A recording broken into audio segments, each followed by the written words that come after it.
Salut à tous les amis. Eh bien, une nouvelle émission au cœur du foot. Nous avons souhaité effectivement réaliser cette émission malgré effectivement la situation particulière que nous connaissons pour parler un peu football. Mais au préalable, nous avons tous l'intention de vous dire que nous pensons particulièrement, bien sûr, en ces moments difficiles, aux personnes qui sont touchées par cette maladie qui est le coronavirus, notamment bien sûr les personnes malades, âgées, fragiles, celles qui les soignent. Et nous avons bien entendu dans nos pensées et nos prières les personnes qui malheureusement nous ont quittés et que peut-être les personnes effectivement qui regardent cette émission ont perdu en particulier. Voilà, donc une émission effectivement au cœur du foot bien sûr particulière. Et je vais tout de suite saluer voilà mes amis ici présents que vous reconnaissez certainement. Maxime au centre, John John donc à la droite de l'écran et Lilian. Bonsoir messieurs, bonjour messieurs, excusez-moi. Salut Alex, salut John. Lilian, salut Maxime. Salut bonjour messieurs, ça fait plaisir de vous voir vos têtes. De voir tout le monde. Écoutez messieurs, une émission particulière. Et la première question que j'ai envie de vous poser, c'est que on se pose tous forcément des questions sur la suite de la compétition, des championnats, des coupes. Est-ce que vous avez peut-être des idées, des choses ou des sentiments à partager avec nos amis auditeurs et spectateurs de Parole. Qu'est-ce que vous en Maxime, qu'est-ce que tu penses? Est-ce que pour toi ce championnat il va repartir? Eh bien, il y a plusieurs solutions qui va s'offrir à nous, qui sont dans les tuyaux que j'ai pu voir passer au droite à gauche. Lilian, je pense que tu as dû aussi les voir passer. Contre moi non. Non, ça t'es pas dans les tuyaux. Là, la première des choses, c'est la saison blanche qui peut se passer. Voilà, comme l'a fait le basket, comme l'a fait le rugby, je crois. Comme l'a fait le hand aussi, je crois que tous les sports courts en fait sont partis pour une saison blanche. Donc c'est la première des solutions qui peut nous arriver. Mais a priori, ça serait tout sauf une saison blanche. De ce que j'ai cru voir ou cru lire, quelle que soit la décision, je crois qu'il n'y aura pas de saison blanche. Il n'y aura pas de saison blanche, donc ça veut dire qu'ils feront que les montées. Disons que s'ils font pas de saison blanche, ils commencent à anticiper les recours que les clubs vont pouvoir avoir. C'est-à-dire que s'il y a des descentes, alors à mon avis, il y aura plus de recours pas avec les clubs qui vont descendre que les clubs qui vont monter. Donc ils commencent à prendre les devants en fait, et c'est ce qui se laisse entendre, c'est que il y aurait des montées et pas de descente, pas de relégation, et du coup il y aurait une saison plus longue l'année prochaine avec plus d'équipes partout. Voilà. Ouais. Bon, c'est pas super judicieux de leur part. Moi, j'aurais préféré une saison blanche avec aucune montée, aucune descente. On repart à zéro, sans permission de recrutement, sans permission de départ de club. Et comme ça, on repart tous au même niveau. Parce que là, ce qui va se passer, c'est que l'équipe qui est troisième, par exemple, à 1 point du second, n'accédera pas à la montée. Non, c'est alors que... Il n'y a que le premier. Pardon? Il n'y a que le premier. Donc le premier, on va dire que en ligue, on va prendre la ligue. Le premier en ligue qui n'aurait pas été forcément le premier en fin de saison est plus avantagé s'il a réussi ses matchs allés. Parce que le deuxième, qui est à 1 point du premier, il va rater la montée, alors qu'il aurait pu monter avec cette saison. Donc je pense que c'est avantager certaines équipes et désavantager les autres. Alors que si on part en saison blanche, on repart à zéro avec interdit de recrutement, interdit de départ, tout le monde repart au même niveau. On est bien d'accord? Ouais, mais alors pour moi, interdiction de recrutement, interdiction de truc, ça va être trop difficile à gérer. Pourquoi? Le mec qui est muté, le mec qui veut, enfin, tu pourras pas. Ça sera. Mais il repart comme en début de saison. Oui, mais si tu connais pas la vie personnelle de tous les gens. Certains, ça peut très mal se passer dans un club. Eh bien, écoute, moi, c'est le cas actuel. Moi, je parle pour moi, c'est le cas actuel à Wairele où ça se passe pas bien. Et pourtant, je propose ça où on reprend à zéro, interdit de recrutement, interdit de départ, et on repart à zéro. Comme ça, il n'y a aucune équipe qui est désavantagée ou avantagée. Est-ce que on peut peut-être écouter Lilian? Peut-être que Lilian a des choses à nous dire. Il est peut-être au courant, lui. Il est avec Paris, je sais pas, hein, à la Ligue de football. Très simplement, je sais pas quelles infos vous avez concernant mon statut, en tout cas. Moi, j'ai aucune information officielle. J'ai pas. Pardon, Max? Non, j'ai pas d'infos officielles. Après, j'ai vu des trucs sur. J'ai pas d'informations officielles. Après, je pense qu'il faut qu'on soit raisonnable, qu'on prenne un petit peu de hauteur. Aujourd'hui, la situation, elle dépasse le cadre purement sportif. Comme tu l'as très bien dit, Max, tout à l'heure, de toute façon, je vois pas pourquoi les footballeurs seraient différents de ce qu'ont fait toutes les autres fédérations sportives, à savoir faire une saison blanche, parce que ça peut plaire ou ne pas plaire, mais la réalité d'aujourd'hui, c'est ça, c'est une saison blanche. Alors après, on peut peut-être la modeler en fonction des réalités sportives, avec effectivement, pourquoi pas ne proposer que des montées, parce que comme tu l'as très bien dit, très souvent ça se joue à un club par poule, donc ouais, mais tu avantages les clubs qui ont réussi leur première partie de saison, c'est ça. Ouais, je pense que le but, s'ils réussissent leur partie de saison, c'est qu'à un moment donné, ils sont quand même en haut. Exactement. Alors, on est bien d'accord, mais alors imagine, par exemple, on va prendre l'exemple du Stade Montois en National 3. Le Stade Montois qui était premier largement en début de saison, qui maintenant se fait rattraper, baisse un peu de... il est premier toujours.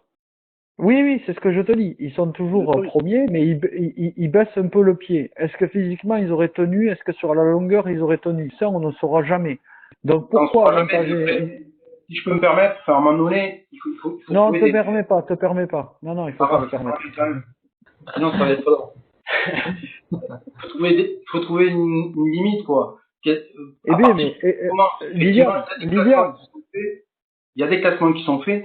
Tu favorises, entre guillemets, l'esprit offensif, l'esprit du résultat. Donc, tu valorises les clubs qui sont en position de montée. Je pense qu'après, il faut aussi voir le côté simplement financier et structurel, parce qu'on a beau être dans le football amateur, ça peut avoir des impacts financiers. Max qui est dans un club où il y a des budgets qui sont pas neutres, aujourd'hui il y a des gens qui se sont projetés, qui ont des salariés, et donc ça peut avoir de vraies conséquences. Un club comme le Waverley, n'est pas capable de sa saison. Explique-moi quel problème financier si on fait une saison blanche et on repart à zéro sans de montée, sans descente. Très simplement, un club, je vais m'appuyer sur le club du SCS, qui est un bon exemple aujourd'hui, qui est au classement strict, n'est pas premier, mais a des matchs en retard, peut être premier, est un favori logique, a investi sur des joueurs, a investi sur de la structuration, a investi sur des emplois. Mais dans ces cas-là, si tu fais des montées. Attends, mon poussin. S'ils doivent faire une saison blanche en cours, c'est des investissements perdus. Et ça peut avoir des conséquences graves. Donc pourquoi sanctionner un club qui était premier? Le club qui descend... Mais Seignos ne sera pas premier. Seignos ne sera pas premier. Pardon? Si vous le permettez, les amis. Seignos ne sera pas premier. Si on fait ce que vous avez dit, Seignos ne sera pas premier puisqu'ils ont des matchs en retard. Donc on peut pas leur donner des matchs gagnés. Si, parce que si on va jusqu'au bout de la démarche, Seignos, qui est pas un exemple isolé, il y a d'autres clubs, n'a pas le même nombre de matchs que ses concurrents. Non, mais donc pourquoi leur donner les matchs gagnés? Non, John. Non, mais après, oui, vas-y, Maxime. On écoute Maxime. Nous, je vais te prendre notre exemple en Régional 3, on est second à 1 point de Dax. D'accord? Mais on a 2 matchs en moins. Ils vont faire ils font un coefficient entre le nombre de points et le nombre de matchs joués. Ouais. D'accord. Voilà. Et là, il faut un classement. Donc, nous, on est premier. Donc, de toute façon, quelle que soit la solution, il y aura des insatisfaits. Tu peux pas bien sûr. Mais c'est pour ça que je te dis, où tout le monde sera satisfait, c'est tu pars à 0, saison blanche, interdiction de recrutement, interdiction de départ, et tu repars à 0. Mais tout le monde ne sera pas satisfait. Alors, messieurs, si vous le permettez, donc j'ai bien compris les avis de chacun d'entre vous. Ouais, je pense qu'il y a pas plusieurs paroles. Dans les prochains jours, on aura la réponse. Il n'y a qu'une chose, c'est qu'heureusement qu'on n'est pas à côté, c'est tout. Sinon, je pense que ça partirait en couille.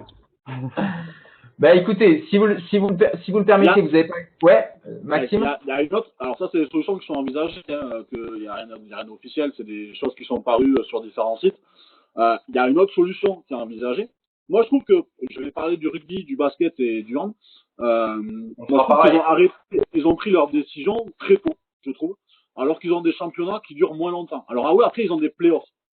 Mais pourquoi exceptionnellement cette année ils auraient pu s'arrêter sur les championnats, sur les phases régulières. Bon, j'en sais rien, mais moi je trouve qu'ils ont pris une décision très tôt d'arrêter de faire saison blanche. On est quand même que début avril.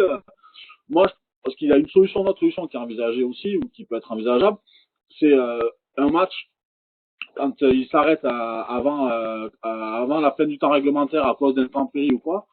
Il a entériné le résultat à la 75e, 3/4 du match. Donc, ce qu'ils peuvent faire aussi, c'est faire jouer 75% de la saison et du coup arrêter la saison 4 matchs, 5 matchs avant. Alors, ce qui est intéressant, si vous le permettez, messieurs, c'est que, effectivement, à vous écouter, je pense que vous avez tous raison, c'est que, à mon avis, quelle que soit la solution, elle sera pas satisfaisante. Parce qu'effectivement, les uns les autres, il y a des options que vous défendez et qui sont tout à fait bonnes, il n'y a pas de problème, on pourrait se orienter, mais vous aurez des contradicteurs. Et des gens qui vont dire, ouais, mais là, donc, effectivement, il va falloir choisir la meilleure, la moins pire solution, quoi. Et donc, la moins pire solution, il y aura toujours des inconvénients aussi. Alors, moi, ce que je vous propose maintenant, c'est commencer directement. On va parler donc, de tous nos clubs landais. Enfin, on va essayer de les aborder tous. Peut-être qu'on n'y arrivera certainement pas, mais enfin, le maximum. Et on va commencer par le Stade Montois. Et là, ce que je vais vous proposer, c'est qu'effectivement, on va s'incruster le classement. Vous le verrez peut-être pas, mais je vais vous le dire. Mais nos auditeurs, nos spectateurs le voient. Le classement du Stade Montois aujourd'hui. Donc le Stade Montois, il est premier avec 32 points, suivent Bressuire 28, Chauvigny 28, Lèche-Cap-Ferré, Poitiers, l'Aviron Bayonnais 26 points. À 6 points, vous voyez, le 6e est à 6 points du Stade Montois seulement, donc la montée ne serait pas finie pour l'Aviron Bayonnais. 7e Bordeaux, les Girondins de Bordeaux, la réserve.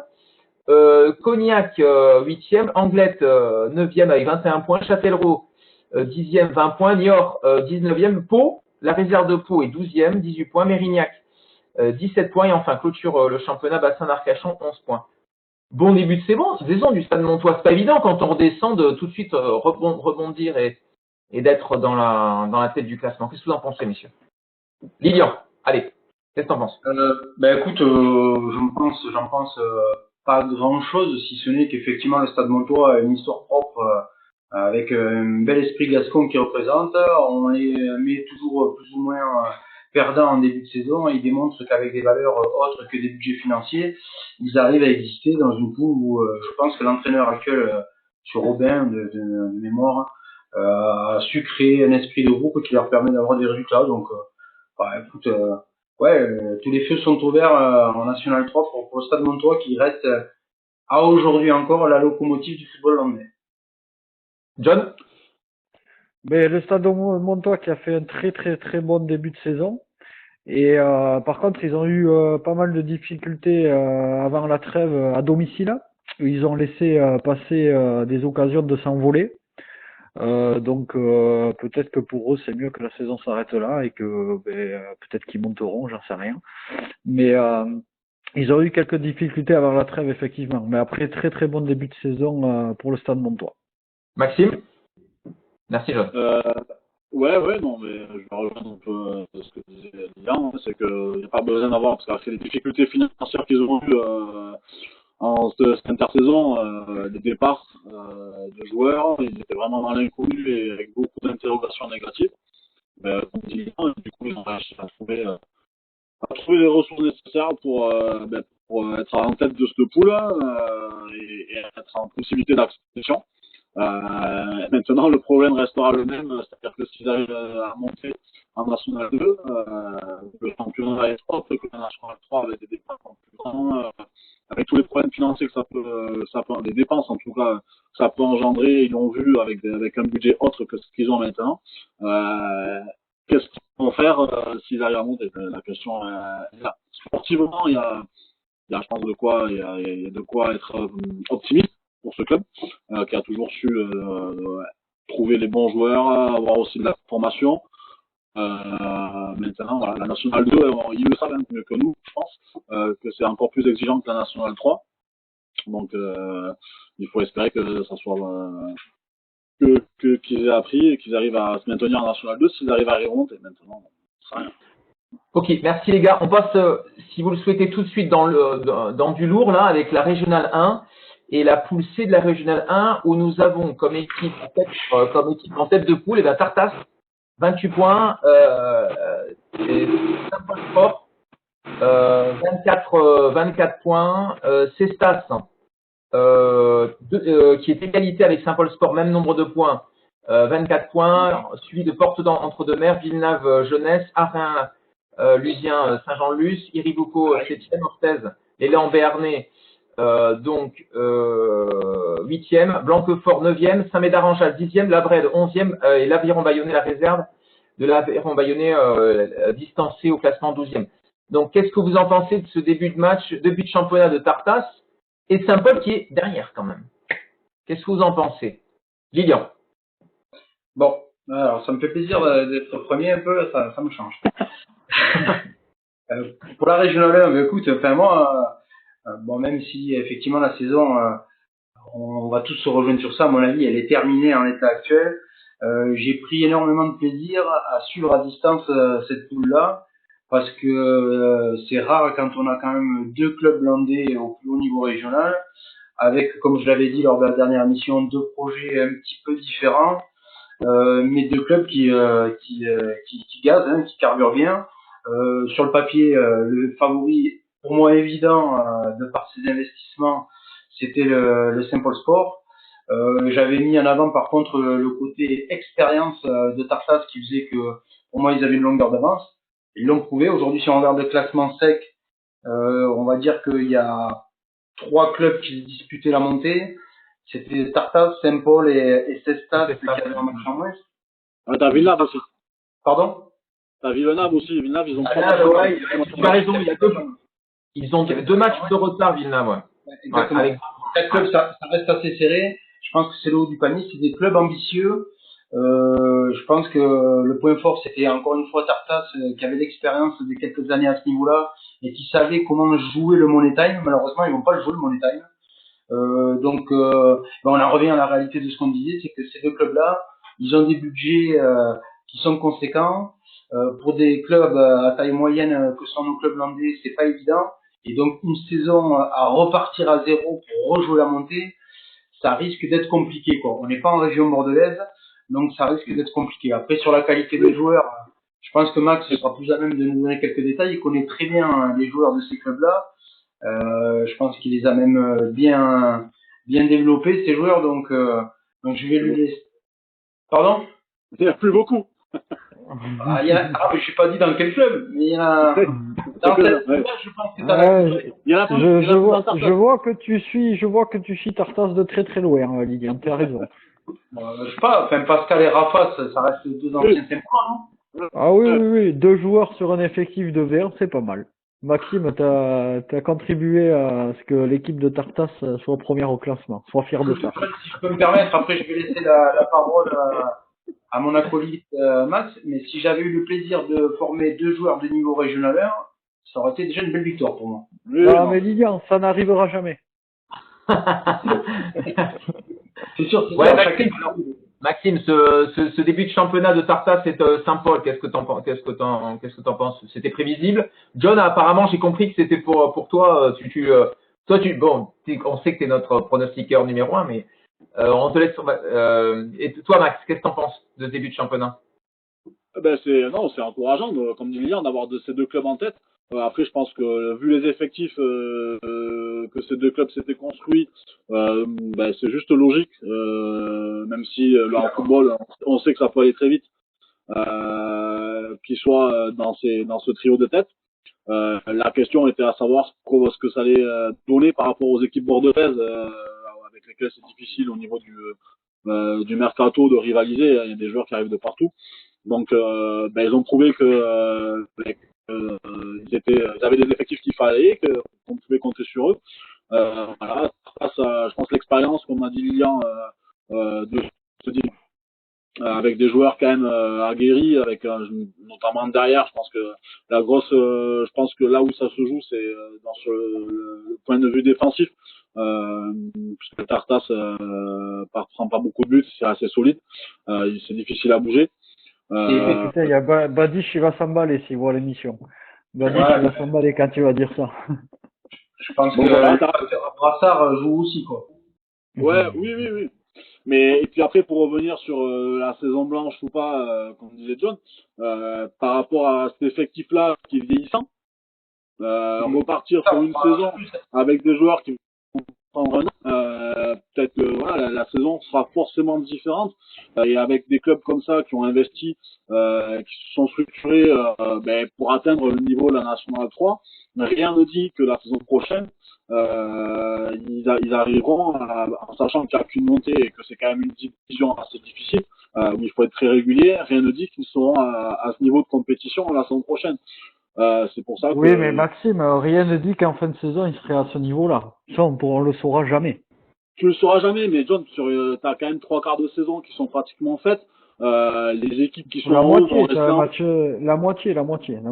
T'as que les matchs allés. Il y a 66% de la saison, il manque 3 matchs pour être aux 3/4. Donc, d'accord. Donc voilà. On peut avoir quand même de légères certitudes sur le fait qu'il y aurait eu au moins un des deux clubs qui monte en National 3, quoi. Et ça va. Lilian, t'as que 13 matchs de jouer, hein. 13 matchs, je sais pas sûr. 13 matchs, 22, 13. Mais ça peut faire 66%. Je pense qu'on peut faire des analyses aujourd'hui, tous les classements qu'on va aborder, on peut faire que des analyses sur des dynamiques. Et aujourd'hui, ces deux clubs-là étaient dans de vraies dynamiques. Et Tartas, avec son expérience et sa facilité à gérer le rythme, et Saint-Paul qui a quand même, alors moi, à mon niveau de première division district, quand je vois les noms qui sont affichés sur les feuilles de match, bon, c'était une N3 plus N2 moins, quoi. Donc, ouais, ça veut rien dire ça, Lilian, ça veut rien dire ça. Tu peux avoir un effectif de qualité et pas les faire jouer ensemble. Non mais j'ai pas dit que c'était lié au résultat. Mais dans tous les cas, avec cet effectif-là, il y avait une exigence obligatoire. Et je crois savoir. Forcément. Par contre, là où je suis pas d'accord avec toi, c'est quand tu dis que Tartas et Saint-Paul n'a pas les mêmes ambitions ou le même travail à faire. Saint-Paul est en retard par rapport à Tartas. Tartas, ça fait un petit moment qu'ils essayent de construire, mais... Attends, laisse-moi t'expliquer. Saint-Paul est en retard par rapport à Tartas. Tartas a investi il y a quelques années sur des joueurs de qualité qu'ils ont su garder, et maintenant ils créent un groupe. C'est pour ça qu'il y a une dynamique comme ça avec Tartas. Saint-Paul est sa première année ou deuxième année où ils investissent énormément d'argent sur des joueurs, donc ils vont essayer, je pense, de les garder et de faire un collectif et un esprit d'équipe qui pourra leur permettre de monter. Parce qu'à niveau qualité de joueurs, comme tu dis, sur les feuilles de match, quand tu vois les noms, forcément, il y a de la qualité partout. Après, c'est difficile. Tout à fait. Mais après, c'est difficile de faire jouer tous les joueurs de qualité ensemble. Maxime sait de quoi je parle, puisqu'il a déjà essayé de m'intégrer dans son équipe. Donc. Mais je crois pas dire une chose différente de la tienne. Hein. Je dis pas une chose différente de la tienne. Non, tu dis que Tartas a un objectif différent de Saint-Paul. Non, pas d'objectif différent. On s'est pas compris. Je parle de projet. Le projet. Mais le projet reste le même. Le projet reste le même. Tartas a investi il y a quelques années, mais maintenant ils essayent de conserver leurs joueurs. Saint-Paul, qu'est-ce qu'ils font? Ils investissent et ils essayeront de garder ces joueurs-là. Donc, c'est la même chose. À part que Saint-Paul a du retard sur Tartas. Ouais, mais s'il faut être très clair, soyons, un peu, un peu courageux.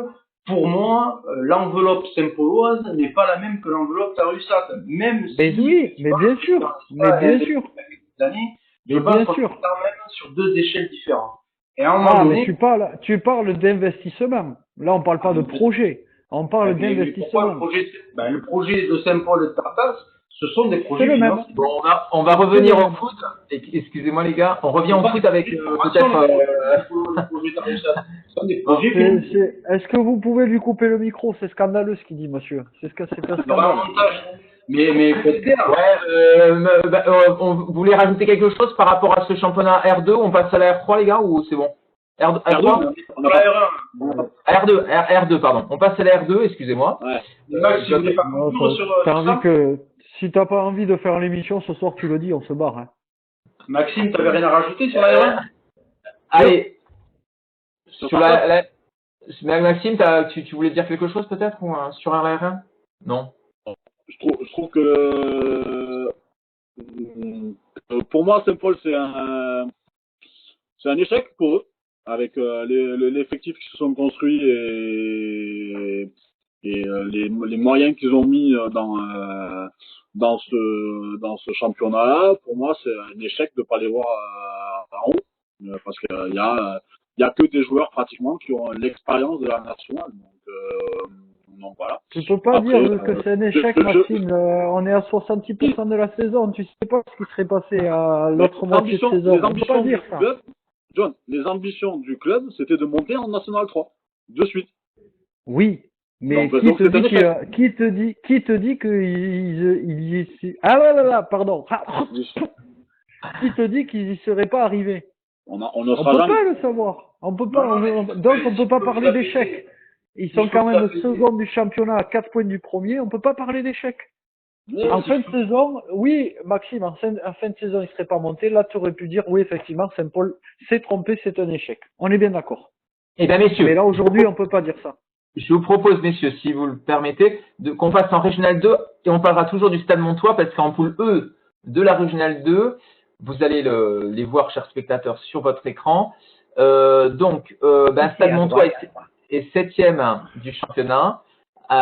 Premier Mérignac, deuxième Bassin-Arcache en 2, troisième Lèche-Cap-Ferré 2, les Bayonnes et Croisés de Bayonne quatrième, Morlas cinquième, Anglette, la réserve, égalité cinquième, le Stade Montois est septième au milieu du classement, donc, en Régional 2, poule E.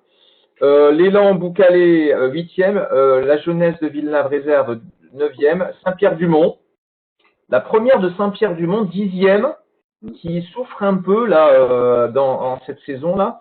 Égalité avec Mérignac et 12e clôture le championnat. Marmande pour le moment.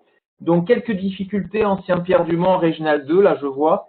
Et Boucau qui est un petit peu mieux, mais pas beaucoup mieux, 8e du championnat. Et le Stade Montois 7e. Donc les équipes landaises un peu à la traîne dans ce championnat régional 2 poule E. 7e, 8e Stade Montois et Boucau. Et Boucau qui Boucau c'est le VDPA Boucau. Et Saint-Pierre-du-Mont 10e. Qu'est-ce que vous en pensez de Saint-Pierre-du-Mont là qui fait un championnat c'est un peu compliqué cette année pour Saint-Pierre-du-Mont, non? Ouais, moi je m'en fous de cette division, je vais me chercher un pull. Oui, Saint-Pierre-du-Mont, difficile, mais il faut. Oui, c'est compliqué parce que déjà là, je crois qu'ils étaient montés en régional 2 avec la refonte des championnats, donc ils avaient terminé 5 ou 6e des poules. Donc du coup, faut peut-être pas forcément le niveau exigé par rapport à cette division-là. Donc peut-être qu'aujourd'hui, il y a le contre-coup de cette montée-là et qui fait que c'est un peu plus compliqué pour eux. Après, il y a des équipes qui sont aguerries. Hein. Il y a le SAM qui a raté la montée l'année dernière, la réserve d'Arcachon, pareil, la réserve de Neige, 3. Enfin, il y a beaucoup d'équipes plus aguerries peut-être à ce niveau-là que Saint-Pierre-du-Mont. Donc, je pense que mon pote Olive serait content que la saison soit blanche ou qu'il n'y ait pas de descente. Ok.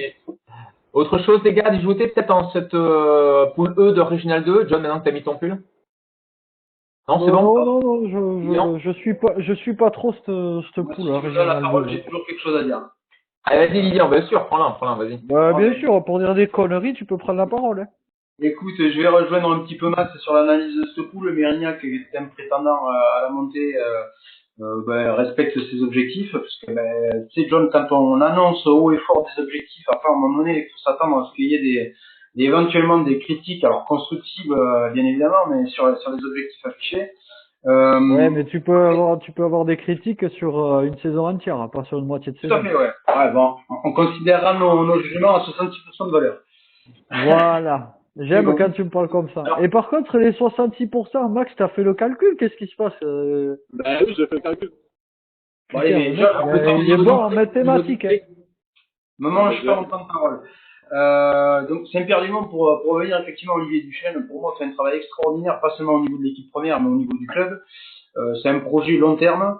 Je pense qu'ils savent où ils vont. Comme l'a dit Max, bon, ils ont bénéficié d'une montée un petit peu sympa sur la refonte des championnats. Mais je pense que ils avaient quand même une situation qui était loin d'être définitive. Il y a de la qualité. Je crois savoir que le début de saison avait été un petit peu compliqué en raison de quelques blessures. Il y a eu le retour notamment d'un joueur qu'on connaît bien du côté de Seignas, qui était Jérôme Dupouille. Voilà, il y a vraiment de quoi faire. Après, on sait aussi comment ça marche, les mercatos. On va pas les vivre, mais entre le Stade Montois et Saint-Pierre-du-Mont, il y aurait pu y avoir quelques transferts qui auraient aidé. Donc, moi, franchement, c'est un club sur lequel je suis pas du tout inquiet et je pense qu'il va exister sereinement dans les années à venir dans ce pool. Mais comme je l'avais dit à la dernière émission, c'est vraiment une poule bâtarde en fait. Parce que en Régional 2, très souvent, on est vraiment un cran au-dessus de la Régional 3, mais il y a vraiment un gros décalage avec la Régional 1. Donc, je pense que c'est une poule de préparation au futur et qui est pas toujours évidente à vivre avec les équipes qui jouent la montée, celles qui jouent le maintien. Ok, merci Lilian. En poule F de Régional 2, l'Escar est premier du championnat, Talence deuxième, Cestas est d'égalité deuxième, le FC Grave quatrième, Biarritz cinquième, et on retrouve le Stade Ygossé en Régional 2 au milieu du classement, 18 points. Voilà. Qu'est-ce que vous en pensez de Digos? Digos a un beau niveau quand même de championnat. Ouais, bon, Igos, pardon, je voulais pas vous couper la parole à Max. Ouais, je t'en prie. Vas-y. Ouais, bon, Igos, voilà, on va dire qu'il bénéficie d'une belle histoire. C'est un club phare dans les Landes, voilà, qui a un joli palmarès. Ils sont en Régional 2. On connaît aussi un petit peu leur manière d'avoir atteint ce niveau-là. Il y a des investissements. Tout le village est derrière eux, c'est bien. Ça fonctionne bien avec un entraîneur issu de la JA des Dax, si je dis pas de bêtises, Fabien Labarbe. Voilà, et puis ils sont en milieu de classement, ils gèrent ça tranquillement, sereinement, et ils sont pas en danger. Voilà, donc pour eux, saison blanche ou pas, je crois que c'est la même chose. Merci, John. Je vois que tu voulais dire quelque chose. Non, tout est dit. Maxime? Ouais, comme tu as dit, aussi ils sont montés, je crois, avec la refonte, il me semble, non? Ça, je suis pas sûr. Ah non, ils sont montés, ils ont terminé premier, je crois, de leur poule. Ils ont terminé premier il y a 2 ans. Ouais, je dis des bêtises. Mais bon, après, voilà, je crois il y a eu un tournant avec l'arrivée de Fabien à la tête de l'équipe, que j'ai pu voir, que j'ai pu observer, puisque j'étais son tuteur quand il passait le BEF. D'accord. Donc il fait du bon boulot et je pense que ça commence à prendre. Après, je vous dis, comme dit Lian, l'exigence de cette poule, de cette division R2 est autre que la R3. Donc il faut du temps aussi aux joueurs pour acquérir un peu d'expérience à ce niveau-là, parce que je pense que pour la plupart, c'est peut-être la première fois qu'ils jouent à ce niveau. Donc à part peut-être les quelques recrues qu'ils ont pu faire des clubs aux alentours.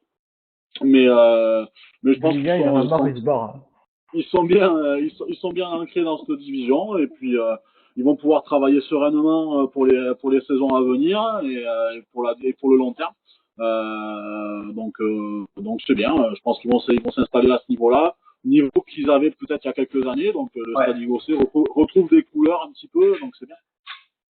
Ok, merci les amis. On passe maintenant à un autre niveau, le niveau régional 3. Et dans la poule I, nous retrouvons les amis de John, là, de Ponton, ce 8e. Et voilà, dans cette poule, 8e, donc premier Pessac, 2e Grave, 3e Confluent, Cadojac 4e, 5e Casseneuil, Morsinx aussi, Morsinx Saragosse, cette fusion des équipes seniors, là, Morsingue-Saringos, qui est 6e, donc qui est au milieu du classement. Et Pontongue, qui se ressaisit après une année un peu compliquée l'année dernière, là, 15e. Je sais pas. Qu'est-ce que vous avez à dire sur cette poule là de Regional 3, poule I? Mais Pontongue, ça avait très très mal débuté. Ils étaient dans le prolongement de la saison dernière. Ils se sont bien remis avec quelques victoires. Donc ils sont en milieu de classement. On pourra jamais dire s'ils seraient maintenus ou pas, mais je pense que oui. Avec une élimination en Coupe des Landes face à Morsingue-Saregons subie. Ouais, dans la même poule, ils sont dans la même poule à 2 points. Dans la même poule, et Morsingue qui a fait revenir quelques anciens apparemment parce que c'était très compliqué pour eux, ils étaient derniers. Ouais. Et là apparemment ils avaient fait revenir quelques anciens qui leur ont fait beaucoup de bien.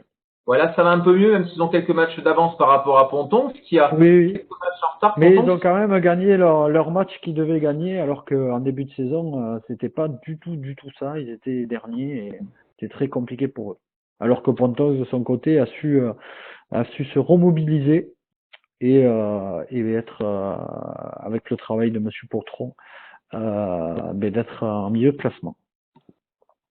quelque chose à ajouter, messieurs? Lilian? Écoute, par rapport aux deux clubs landais, je suis content de voir que Morsingue ça a remonté la pente parce que lors de notre dernière émission, on les avait mis un petit peu à la cave et j'avais dit que tout le football landais était un petit peu derrière eux, en tout cas celui du niveau district, parce que forcément les accessions et les descentes dépendaient un petit peu des descentes de Régional 3. Alors moi j'avais pas d'infos sur le mercato morcelais, mais c'est bien s'ils ont pu se renforcer. Là encore, si on regarde les classements, sachant qu'en R3 il y avait qu'une équipe qui descendait avec certitude, on peut dire que les deux clubs avaient fait le travail ou étaient en cours de le faire à 66%, parce que c'est notre chiffre clé ce soir, et que les deux clubs étaient maintenus sans aucun problème. Ok. Max, on passe à la poule. On peut passer à la suivante. À la poule J. Ok. En poule J, donc Boé premier, Médoc, Côte d'Argent deuxième, Ascaré troisième. On retrouve Biscarrosse Olympique en cette troisième division qui est descendue plusieurs fois ces dernières années après avoir connu le haut niveau, un meilleur niveau il y a quelques saisons. L'Étoile sportive montoise cinquième et Saint-Sevé huitième. Voilà pour les équipes landaises. L'Étoile sportive montoise, Biscarrosse quatrième, l'Étoile sportive montoise un peu derrière, cinquième, et Saint-Sevé huitième, qui est dans le ventre mou du championnat. Des équipes voilà qui jouent peut-être pas forcément la montée parce que Beau est largement devant avec 31 points, Biscarrosse 20 points, donc c'était peut-être un peu compliqué. Rappelez-moi, c'est le premier qui monte, je crois, en R3. Oui. Mais là, de toute façon, je pense qu'il faudra monter que les premiers. Si ce système est fait, si je me trompe pas, Maxime, il faudra monter que les premiers dans toutes les poules, non?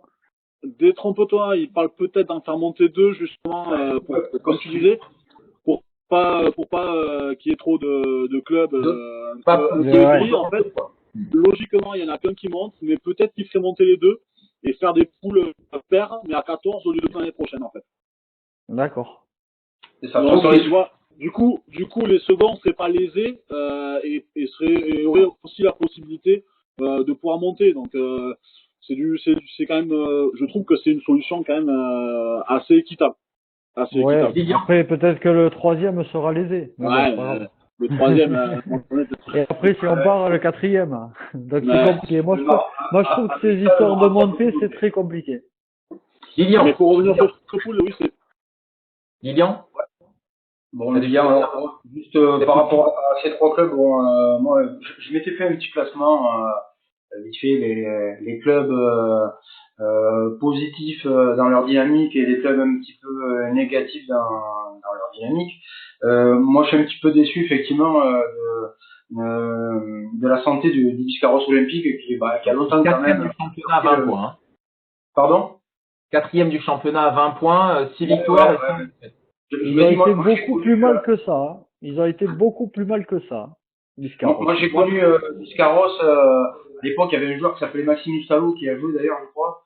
qui quand même jouait en Oui, mais National c'était en 3. poussin, ça. C'est quand il était en poussin, ça compte pas. Ah, mais il avait des belles plumes quand même.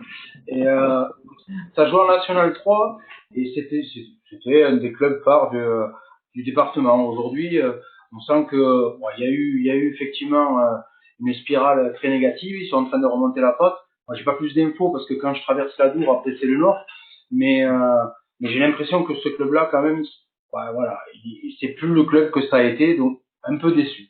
Pour l'étoile montoise, je crois savoir il y a un éducateur qui là aussi fait du très très bon travail. De toute façon, sur Mont-Marsan, on a quand même un lot de jeunes entraîneurs qui suit un petit peu les prérogatives de la fédération, qui se forment, qui sont vraiment dans une dynamique de travail qualitatif, donc c'est bien. Et puis donc du coup, ben, à terme, en tout cas à moyen terme, ça porte ses fruits. Moi, je les ai eu cette équipe en première division dans notre poule. C'était vraiment une très très belle équipe, quoi. Et qui fait jouer les jeunes, qui n'hésite pas à donner du temps de jeu à former, donc c'est plutôt bien. Pour conclure sur Saint-Sevé, bon voilà, sont également dans une situation sereine sportivement, malheureusement un peu moins extra sportivement. Je pense qu'on aura l'occasion d'en reparler, mais voilà, ils ont, je pense aujourd'hui d'autres priorités que le classement de leur équipe première. Ben écoute, merci Lilian.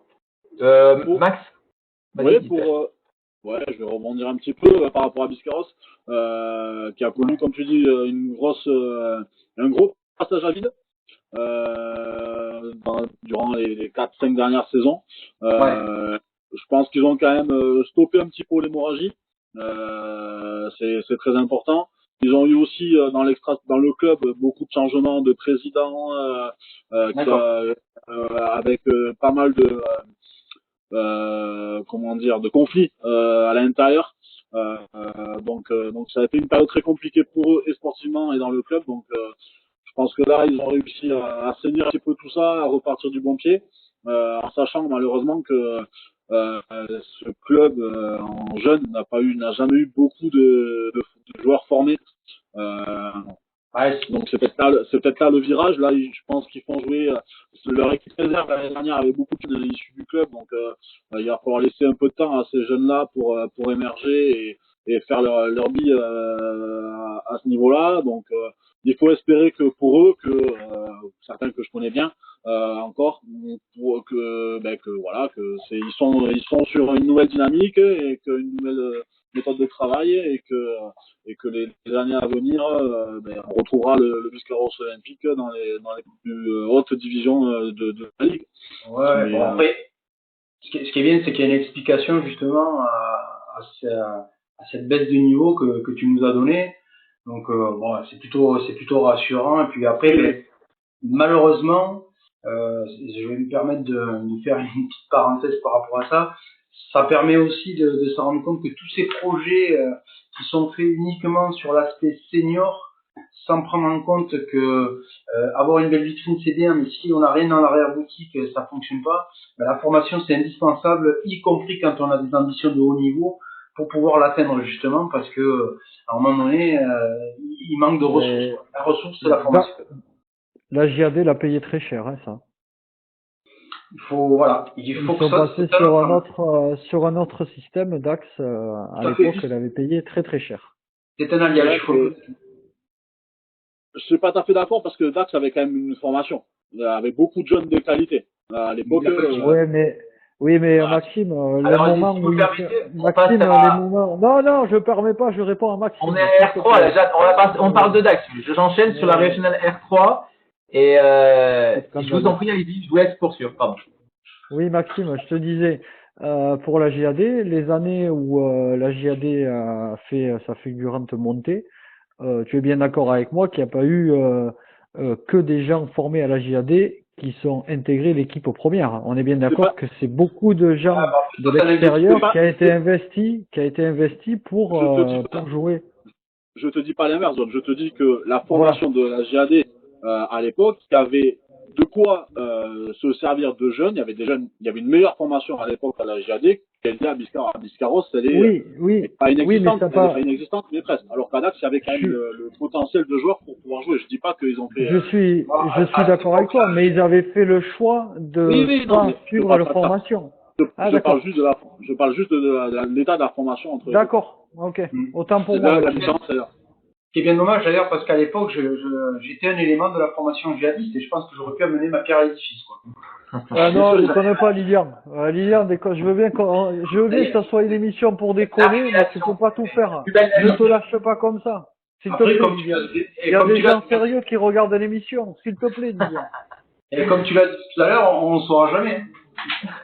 Non, mais là, on le sait Ouais, déjà. c'est ça. Là, on le C'est sait ça, déjà, Lilian. la carrière de Lilian Delat est Lilian, on le sait déjà. C'est ça. devant de l'émission. Alors, Régional 3, poule K, si vous voulez bien suivre le classement, donc la Jeanne d'Arc de Dax avec 15 matchs joués, 30 points. Sénosca Breton-Souston avec 13 matchs joués, 29 points. Tartas Saint-Yaguen, 13 matchs joués, 26 points. Ustaritz derrière, 25 points, 14 matchs joués. Saint-Paul Sport 2, 13 matchs joués, 25 points. Moléon, 6e, Aspin, 7e. Iribuko Ainara, 8e. Tarnos, 9e, avec 11 points. Un peu compliqué cette année pour Tarnos, qui monte, je crois, Tarnos, non Max? Non, ils étaient l'année dernière déjà. Non, ils étaient l'année dernière. Une année, mais avec, Je vois que tu suis, Alex, c'est bien. Ouais, Tu prépares tes émissions. je suis vraiment, tu vois, au top. Oui, t'es à chier, j'ai envie de te dire. Fidèle à moi-même. 10e Orthez, avec Morlas, et dernier Anglais. Donc, Tarnos qui a un peu des difficultés là dans cette poule-là avec 11 points. Bon, malgré tout, ils sont quand même 9e sur 12. Qu'est-ce que vous pensez de Tarnos, Lilian? Le mieux placé, c'est Maxime. Hein. Il les a joués. On a beaucoup de clubs landais dans cette poule, donc Dax, Seignos, Tartas, Saint-Paul, Tarnos. Voilà, là, je remercie les gens qui réfléchissent à la constitution des poules. Si vous voulez faire descendre des clubs landais, ils ne se seraient pas mieux pris. Bon, voilà, ça c'est de toute façon. Concernant Tarnos, pour avoir eu donc l'entraîneur au téléphone à la seconde même où la dernière émission a été clôturée, j'ai eu le plaisir de pouvoir échanger avec lui. Donc il a commencé par me dire de mettre un carton jaune à John, notamment pour sa déclaration sur les fabuleuses installations du Tarnos.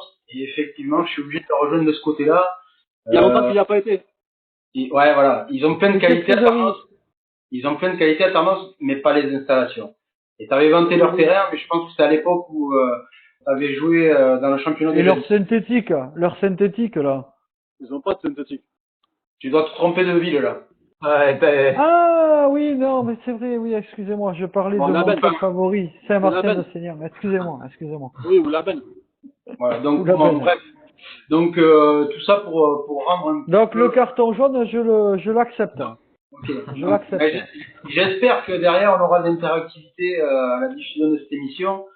Et d'ailleurs c'est ce que j'espère, hein, c'est qu'un maximum de passionnés puissent communiquer avec nous et qu'il y ait de l'échange. Donc voilà, moi je sais que Vincent m'avait très gentiment appelé pour me dire que non, ouais, eux leur projet était délicat. Il n'y est pas qu'ils avaient quelques difficultés cette année, mais lié à pas mal de blessures. Et puis bon, ouais, ils sont quand même sur un secteur qui peut leur amener pas mal de points positifs avec la côte basque. Mais bon, quand ça tourne dans l'autre sens, c'est plus difficile aussi, quoi. Donc, ils ont de jolies plages. Ils ont de jolies plages quand même. Donc ils ont de belles installations. Donc le carton jaune, je suis désolé, je le prends pas. Donc Vincent, je m'excuse, le Tarnos, t'as des jolies plages. Pour faire la transition avec Lilian,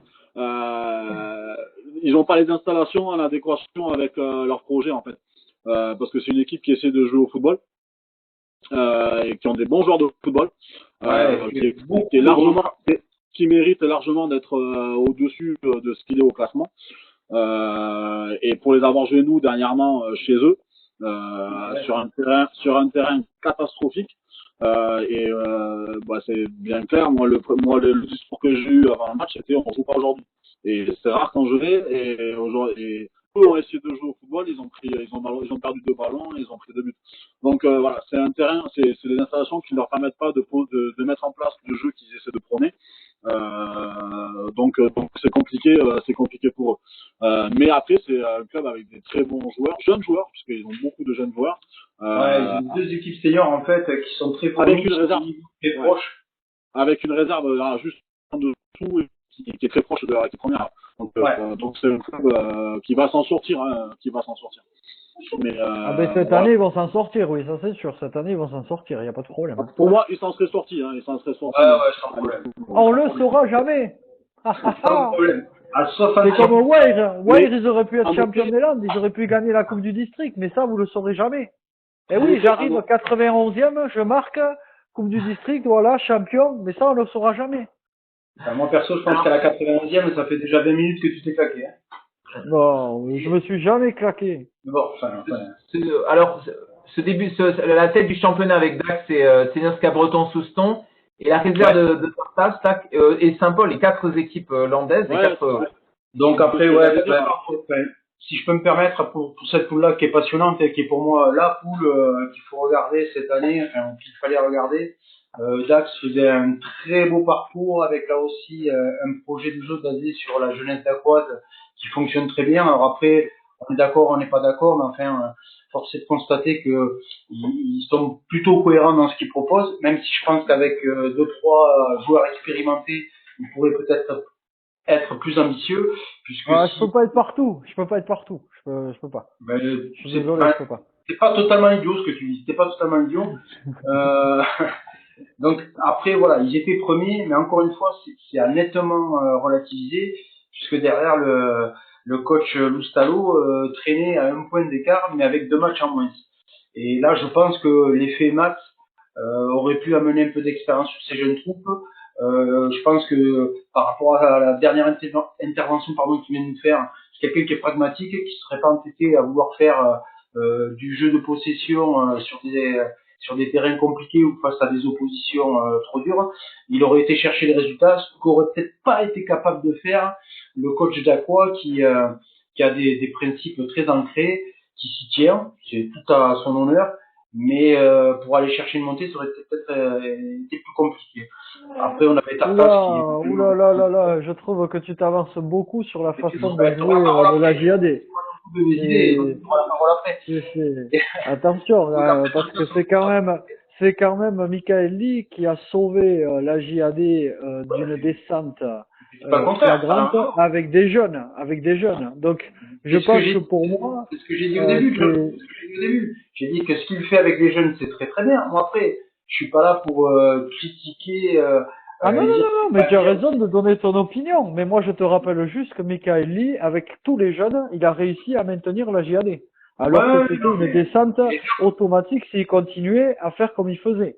C'est tout ce que je rappelle. Moi, je disais la même chose que toi, où il fallait des anciens pour faire un maintien. Il nous a prouvé la preuve que non, avec des jeunes, on peut se maintenir. En tout cas, je dis bravo à lui. Le classement parle un peu pour lui quand même. Il est premier, certes, effectivement, avec 2 matchs en moins. Donc voilà, avec une équipe effectivement très... Senior, c'est qui est venu battre Dax à la JAD. C'est un très bon résultat. Très très jeune. Et Maxime... Je voudrais clôturer parce que j'essaie d'être un maximum critique, mais à la fois objectif. Je suis pas là pour tailler des bons points. Encore une fois, moi, Mikali, pour moi, c'est un très très bon éducateur. Après, j'ai ma vision des choses quant à la réussite en fait de l'objectif principal qui est de monter en division supérieure. Et c'est pas toujours l'équipe la plus jolie à regarder qui est la plus efficace, qui est la plus à même d'obtenir des résultats. Donc moi, les gens que je suis d'Aqua, je suis résident d'Aqua, je pense qu'à la GAD, ils voient souvent ma trombine, je viens observer des séances, donc ils savent que je respecte énormément leur travail, mais je pense pas que ils auraient été capables de battre BSCS dans la course à la montée. Voilà. Maxime, à toi, si tu veux bien, par rapport à cette saison-là. Belle saison quand même pour ton équipe. Oui, belle saison, malgré beaucoup de blessés et de blessés graves, puisqu'on a perdu déjà pas mal de gauchers, donc voilà. Je suis gaucher. Je suis gaucher, moi. On a eu beaucoup de petits pépins physiques, mais bon, ça c'est le lot de toutes les équipes. Mais bon, du coup, on a quand même, malgré toutes les absences, on a quand même réussi à maintenir un niveau de jeu assez intéressant, donc c'est bien. Ce qu'il y a à retenir sur ce pool, c'est que quand même les 4 équipes landaises sont aux 4 premières places. Donc ça prouve quand même que voilà, que le football landais vit bien à ce niveau-là. Avec les équipes. Hein? J'ai dit c'est très rafraîchissant, on n'est pas habitué à ça. Ouais, complètement. Donc voilà, avec une réserve de Saint-Paul de qualité, avec beaucoup de joueurs qui ont joué au niveau au-dessus, forcément. L'équipe de Tartas, même chose, qui est très difficile à manœuvrer. On en a fait l'expérience puisqu'on n'a pas réussi à les battre. Et une équipe de Dax qui joue très très bien au football, avec des très très très bons joueurs, très bons jeunes joueurs, qui méritent d'être en haut de ce classement. Après, il y a un premier, un deuxième, il y a un classement. Voilà. Et ils ont eu un trou après leurs 6 premières victoires. Du coup, voilà, ils ont accumulé un petit peu les contre-performances, et puis on a réussi à les battre chez eux. Ça venait un petit peu faire suite à leurs contre-performances. Donc on les a pris peut-être au moment où il fallait les prendre, juste avant la trêve. Mais ça reste quand même une belle équipe pour une équipe jeune comme Lucas peut avoir. Extrêmement jeune. Et puis il faut dire qu'on le verra tout à l'heure, mais l'équipe réserve aussi en dessous bat son plein puisqu'elle est en possibilité d'accession. Donc si les 2 premiers montent cette année, on verra après que la réserve de la JAD peut se retrouver en Régional 3 si le district fait la même chose que la Ligue. Donc ça peut être tout bénéf pour la JAD cette saison-là. Et à l'image de Tarnas, le FC Pau peut monter en Ligue 2. tout à fait. Oui, mais la FCP, ils sont premiers, ils sont dans le trio de tête normalement. C'est pas lié. La réserve. Dax, à l'image de Tarnos, a un groupe senior très homogène qui fait qu'en plus, si la réserve venait à pouvoir monter en R3, je pense qu'elle pourrait y vivre sereinement. Bien, bah écoutez, et Saint-Paul Sport, la réserve de Saint-Paul qui fait une saison avec notre ami Juan, hein, Saint-Paul là, qui fait une saison correcte aussi. Bon, oui, 3 défaites, mais c'est quand même 2 défaites seulement, 2 défaites pour Saint-Paul Sport. Je pense que le problème de la réserve de Saint-Paul cette année, c'est d'être tombé dans une poule hyper relevée, quoi. Voilà, avec beaucoup de concurrence, et je pense qu'elle serait tombée une autre année dans cette poule-là. Elle aurait fait, comme je dis, un tout droit dans la course à la montée, mais là, il y a des concurrents sérieux que sont la JAD et Tartas, qui est pas très loin. Franchement, c'est vraiment un beau championnat réalisé par les 4 équipes landaises que nous venons de citer. Les amis, on va passer à Doazit. Doazit, premier de la poule L de Régional 3, avec premier, avec même un match en moins sur le deuxième et le troisième que sont Pau et R sur Adour, qui fait aussi une belle saison. R sur Adour, nous saluons nos amis d'R sur Adour. Agetmo 5e aussi. Donc et la Ben qui est en milieu de classement, 6e, 8e, la Ben.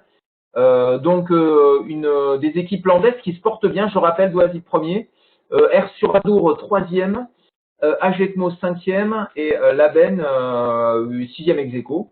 Donc c'est vraiment une belle poule aussi, cette poule L de Régional 3. Alors, Doazit, c'est pardon, excuse-moi Maxime. J'avais pas pour longtemps. Doazit, c'est régulier qui sont premiers à la trêve et après ils s'écroulent, malheureusement. Donc là, c'est leur année peut-être. Peut-être qu'ils savaient qu'eux, ils allaient jouer qu'une moitié de championnat. Donc peut-être qu'eux, ils vont monter. Mais Doazit, c'est quand même assez régulier où ils se retrouvent en trio de tête chaque année. Et en fin de championnat, ils ont plus de mal. Donc je pense parce que les fêtes du côté de Doazit sont difficiles à gérer. Donc peut-être que c'est leur année pour Doazit. Voilà ce que je voulais dire. Maxime, je te laisse la parole. Maxime ou Lilian, parce que Maxime, on a du mal avec toi. Non, Maxime. Pas Lilian. Ah, pardon, c'est effectivement, au fond, c'est toi, John, effectivement, qui va nous dire comment. C'est moi qui gère l'émission, je te rappelle. Hein. C'est moi qui gère l'émission. Effectivement, j'avais pas. Je te remercie, Alex. C'est peut-être l'année de Doazit, tout à fait. Ça ferait plaisir à certains amis que j'ai là-bas. Mais c'est une poule très compliquée. Avec ces équipes de Pau là, de la région paloise. Il faut vraiment tirer le coup de chapeau à ces équipes landaises qui font plus que jeu égal dans cette poule parce que c'est vraiment une poule difficile. Ouais. Ok. Ouais, je disais que c'était vraiment une poule compliquée, donc c'est bien que Doazit, Ersun Adour, Ajetmo, les équipes landaises arrivent à tirer le rythme du jeu contre les équipes où il faut les jouer, quand il faut les jouer à Bourbaki, au Bleu et de Pau, à Jurançon, enfin bref. Pour les avoir joués Il n'y a toutes pas ces que, équipes. il y a pas que la poule qui est compliquée, Maxime, il y a la connexion aussi. Hein. Ouais, parce que j'ai un coup de téléphone en fait et je le refais à chaque fois. Là, le mercato est lancé, quoi. Lilian, qu'est-ce que tu peux nous dire sur cette poule L du championnat Allez, de très vite, régional? je reprends ce qu'ont dit mes potes, Laben, Ajetmo, Adour, très bien, voilà, ouais, ça maîtrise. Petit aparté sur Doazit, effectivement, qui joue régulièrement la montée. Là, je pense qu'il était armé pour le faire. Comme chaque année, ils étaient armés comme chaque année. Là, enfin, moi, j'ai mon envoyé spécial là-bas qui est joueur, qui s'appelle Guillaume Nougaro, là, qui est un jeune qui sort de Dax, qui joue en première là-bas, qui a priori était très motivé, avec un gros mental. Et à l'image du groupe de Doisy, justement, c'est des caractères, hein, c'est la chalosse, ils lâchent rien, et je pense ils étaient bien lancés, ouais. D'ailleurs, j'en suis pour un McDo à ce titre-là, donc voilà, je pense que c'est pas mal, c'est pas mal. Bon, eh bien écoutez messieurs, on va s'arrêter là par rapport aux compétitions régionales et on va tout de suite enchaîner sur eh bien la compétition phare du niveau district des Landes. C'est la départementale 1 et là je vais bien sûr laisser la parole à Monsieur Fialon qui va nous parler du Saint-Martin de Seignan qui est premier du championnat. Bon, pour ceux qui n'ont jamais suivi l'émission de Paroladour, il doit quasiment pas exister, mais nous avons le supporter numéro 1 à le fan, je peux pas dire l'hooligan, parce que c'est plus un Ah terme oui, de tu peux le dire. J'ai été interdit de stade là-bas. J'ai été interdit de ouais, stade j'étais là-bas. interdit de stade pour voilà, trop enflammé. Donc Saint-Martin de Seignan premier, 26 points. Avec 12 matchs, l'HAD2, la réserve, 13 deuxième, 13 matchs. Bretagne un peu derrière avec 14 matchs, 23 points. La Caginte, 12 matchs, 22 points. La Caginte qui est toujours dans le coup au niveau de la montée. Saint-Vincent de Paul, cinquième, qui revient bien, je crois, hein, Saint-Vincent dans cette poule, 21 points. Seignos, la réserve de Seignos Cabreton là, qui est calé, qui est pas là, qui est pas tout à fait fini pour elle aussi, qui est sixième. La Luc un petit peu derrière. La Luc Rion, septième. Tarnos, réserve de Tarnos, huitième. Le Born, neuvième. Roquefort, dixième. Marsan, l'US Marsan, onzième. Et enfin le FC Marensin, qui est 12e. John, tu as quelque chose à dire peut-être par rapport à cette poule? Je te laisse bien sûr. Bien sûr. Je vais te dire déjà la première chose. Avant que John commence, j'aimerais quand même que tu gères ton personnel et que tu m'assures d'une chose, c'est que quand je vais clôturer sur cette poule-là, il ne m'interrompt pas, s'il te plaît. Alors, attends. Alors, déjà, la première chose, c'est que je suis le roi du pronostic. J'avais dit que Saint-Martin allait monter. Donc là, Saint-Martin va monter. Non, mais attendez. J'ai dit que Saint-Martin allait monter. J'ai pas dit comment ou comment. J'ai dit que Saint-Martin allait monter. Là, la saison, elle s'arrête. Saint-Martin, il monte. Donc, John a encore une fois des pronostics magnifiques. Donc, vous me devez tous une cote à l'os. Je vous remercie. Après cet aparté, on a nos amis du Pouille, de Saint-Vincent-de-Paul. Eh bien, ils sont cinquièmes. Alors, ils sont meilleurs sur FIFA. Je fais référence à Bastou. Ah, il est meilleur sur FIFA, ça c'est sûr. Bastou, t'es meilleur sur FIFA que sur un terrain, parce que t'es plus souvent sur FIFA que sur le terrain. Donc, après, Monsieur Labatte, eh bien, je pense que Monsieur Labatte, il faudrait qu'il supprime quelques fûts de bière pour que ces joueurs jouent un peu au football. Je pense à Renaud qui aussi est en difficulté. Et heureusement qu'ils ont un Gérald de Cardoso qui encore met des buts pour qu'il soit cinquième au classement. Ensuite, je vais parler de Marensin. Marensin, grâce à cette saison blanche, ils vont encore une fois se maintenir miraculeusement comme d'habitude. Mais tant mieux pour eux. Et petit aparté pour le Born, qui aura le maintien plus facile qu'il ne pouvait l'espérer. Donc voilà pour cette poule. Et je crois je crois que la dernière émission, Monsieur Ondelat avait dit que la Luc n'était pas une équipe qui jouait au ballon. J'ai eu un joueur de la Luc qui n'était pas du tout content de cette réflexion. J'ai peut-être le même. Ne me coupe pas, ne m'interromps pas s'il te plaît. Tu lui as fait assez de dégâts à la dernière émission. Donc, je voudrais dire que ce joueur de la Ligue, j'en ai discuté avec lui, je lui ai dit surtout une chose à faire, n'écoute pas Lilian, écoute les sages, Maxime et moi. Lilian, ne l'écoute pas. Voilà, je terminerai sur ça pour cette poule de première division. Et je dirais à Bastou, reste à FIFA, Bastou, t'es meilleur à FIFA que sur un terrain. Voilà. Avant de te donner à Lilian, la parole Lilian. Merci John. Maxime, tu veux dire quelque chose? Je vais faire conclure, là, c'est ma poule quand même. Attends, ouais, Non, je vais. tu vas conclure la paire, c'est Maxime. Maxime, sur la réserve de Seignos Cabreton, tu as un groupe assez important à Seignos Cabreton sous ce ton-là. Ouais, on avait, je pense, un groupe pour se mêler à la lutte à la montée, même si on n'est pas trop décroché, mais on a eu un trou un petit peu, on va dire qu'on a eu un petit peu aussi en équipe 1 avec les blessés qui se sont accumulés, mais du coup, ça a eu un peu des répercussions sur les résultats un petit peu de l'équipe 2. Donc voilà, donc parce que je pense vraiment qu'avec l'effectif complet, on a vraiment pu jouer la montée cette saison. C'est que partie remise et puis ça montre aussi les exigences de cette division à certains joueurs qui pensaient qu'on pouvait jouer à ce niveau-là sans trop s'entraîner et voilà c'est une poule, c'est l'antichambre de la R3. Et donc c'est une poule compliquée avec de belles équipes comme Saint-Martin-de-Seignan, comme la réserve de la JAD, donc toutes les équipes qui sont au-dessus, qui sont dans la première moitié de partie. Quand on voit l'équipe de Saint-Vincent et son classement, ça prouve bien que c'est une poule très compliquée à jouer. Merci. Maxime, Lilian? Ouais, bon, écoute, moi, je vais prendre le temps de prendre le temps quand même. Donc, John, désolé, Saint-Martin-de-Seignan, je vais pas m'attarder. T'en parles mieux que moi, même si pour avoir été un observateur de cette équipe depuis quelques saisons, voilà, je pense qu'il bénéficie d'un maximum de réussite. Parce qu'en termes de... J'ai trouvé la technique quand, pour faire taire Max, je l'appelle sur son portable. Alex, je t'avais demandé. Excuse-moi, Lilian. Ouais, j'y peux rien. Mais tu sais que j'ai le truc pour l'éteindre, mais je vais pas l'user. Donc bon voilà, c'est dommage. Saint-Martin-de-Seignan, je pense que c'est pas forcément la représentation même de l'élite du football landais. On parle là du premier de la poule la plus haute. C'est mon avis, je suis pas là pour faire plaisir, hein, je dis ce que je pense.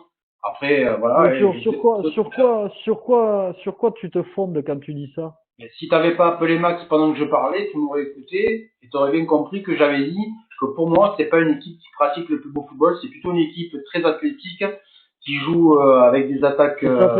Mais ça fait partie du football. Ça fait partie du football. Tu te contredis puisque tu dis il y a quelques instants tu dis c'est pas l'équipe qui pratique le plus beau football qui gagne. Donc tu te contredis. Ouais, Saint-Martin, c'est leur jeu. Ils montent. Moi je dis bravo. Tu peux pas dire que c'est pas la vitrine du football landais. Quelle est la vitrine du football landais? Dax va jouer comme ça, Seignos va jouer comme ça, Mont-de-Marsan va jouer comme ça, Marensin, ah non, ils jouent pas eux, ils vont jouer comme ça. Mais ce que je veux te dire, c'est que chacun a son identité et fait avec les joueurs qu'ils ont. On peut pas dire toi t'es la vitrine du football landais, c'est faux ça. Ça c'est une connerie. Une fois que tu as dit ça, ce que je peux partager en partie, pour moi, je parle de mon avis propre. C'est pas forcément ce que j'attends de la vitrine du football landais. Encore une fois, j'ai vu jouer cette équipe, je l'ai vu évoluer, je connais la qualité de ses joueurs. Pour moi, dans cette poule-là, c'est pas la meilleure équipe. Et comme je l'ai dit au début, il bénéficie d'un maximum de réussite. Après, comme tu le dis très bien, le football, il n'y a pas de note artistique. On est là pour gagner des matchs. Donc, tant mieux pour eux. L'équipe de France a été championne du monde, on n'était pas les meilleurs. On est d'accord. Ceci dit, ça n'empêche que pour moi, si j'avais eu à choisir, j'aurais plus mis en avant, donc, et là j'enchaîne dans la petite transition, la réserve de la JAD, qui effectivement, on va plutôt voir ça dans son ensemble avec un groupe senior très homogène à la JAD, avec de très bons jeunes, qui pratiquent un beau football, c'est dynamique, c'est agréable à regarder, voilà. Je pense que, au mérite, cette équipe aurait été plus à même de monter. Voilà, ça c'est ce qui me concerne. Après, on enchaîne sur Bretagne, la Cajunt. Bon, voilà, pour moi c'est. Enfin, de toute façon, pour être très clair, cette poule-là, cette année, pour moi, est une poule, pardon, dans laquelle aucune équipe ne s'est réellement dégagée en termes de niveau. Voilà, c'est une poule qui est, pour moi, est plus faible que les autres années. On a trouvé des équipes bien plus relevées dans cette poule-là. Alors, ça reste, par contre, un championnat très engagé physiquement et très athlétique. Et ça me permet encore une fois de rebondir sur Rion-la-Luc. Je vais remettre une couche parce que j'avais peut-être pas été très clair la première fois. J'ai eu aussi des sollicitations de joueurs de la Luc Rion. Moi, j'ai juste dit que cette équipe-là, là encore, on peut aussi voir le verre à moitié plein plutôt que le verre à moitié vide. J'ai juste dit que cette équipe-là qui venait de monter avait de grosses valeurs mentales et de combat et que c'est grâce à ça qu'elle s'en sortait. Maintenant, si les joueurs de la Luc Rion pensent qu'ils sont au-dessus techniquement de leur adversaire, bah, bien à eux de penser ça. Moi, pour moi, ils sont, à l'image de mon club le Marensin, plutôt dans les équipes techniquement les moins débrouillées de cette poule. Après, voilà, il n'y a rien de péjoratif. Le football, ça n'est pas que la technique. Voilà, si les gens n'ont pas compris ça... Oui, heureusement, parce que sinon, tu n'aurais jamais joué. Mais tout à fait. Alors, et à mon niveau, j'ai eu le plaisir de pouvoir jouer en première division district, même niveau que tu as partagé, et j'ai pu m'exprimer et avoir quelques résultats. Le sport en général, c'est l'assemblage de plusieurs facteurs. Certaines Moi, je pense pas qu'on puisse moi, je pense pas qu'on puisse permettre de juger des équipes quand on les voit jouer une fois ou deux fois ou quatre fois ou cinq fois dans la saison. Ouais, on juge une équipe, tu peux juger une équipe comme le Paris Saint-Germain, comme Monaco, où tu les vois tout le temps jouer à la télé. Mais on ne peut pas se permettre de juger une équipe où on les voit jouer un week-end, deux week-ends, trois week-ends. Ça, c'est pas possible pour moi. C'est comme si moi je jugeais l'équipe de Maxime que j'ai vu jouer 0 fois cette année. Je disais, oh, Maxime, il fait du super jeu. Maxime, c'est le meilleur entraîneur. C'est notre Mourinho hollandais. Non, on peut pas se permettre de dire ça. On essaye de juger par rapport au classement et aux résultats. On ne peut pas se permettre de juger le jeu des équipes qu'on ne voit pas jouer. Ces belles paroles. Sortez-le, monsieur. Me sortez cet homme. Sur ces belles paroles. Est-ce que tu m'avais demandé de pouvoir conclure, Lilian, je vais te laisser conclure. On va passer tout de suite parce que tu en passes. Je te laisse finir. Et après, on passe sur la R2, la D2, parce qu'il y a quand même encore pas mal de compétitions à voir. Lilian, si tu peux conclure. Bon, je fais vite. Donc, je n'enlève rien de ce que j'ai dit au préalable. Parce que je suis pas là pour faire plaisir à John. Bon, allez, vas-y. Et je suis pas là pour faire plaisir à Max non plus. Effectivement, je vais peut-être le rejoindre sur la déception de la réserve de son club, que je voyais quand même plutôt jouer la montée. Bah, justement, tu vois, John, je vais pas dans son sens. Je pense que lui aussi, il a une belle qualité d'effectif. Après, pour connaître un peu ce club-là, je sais qu'il est très difficile de mettre un niveau d'exigence au niveau mental, en tout cas, et que c'est du travail de longue haleine et que, bon, à l'avenir, ça sera aussi, très certainement. Et puis, il y a eu aussi un nouveau coach en réserve qui fait que il faut que le groupe s'adapte, quoi. Donc, ça, c'est normal. Pour conclure sur mon club Marensin dernier, je vais le défendre parce que c'est mon club, mais aussi parce que j'essaie d'être objectif.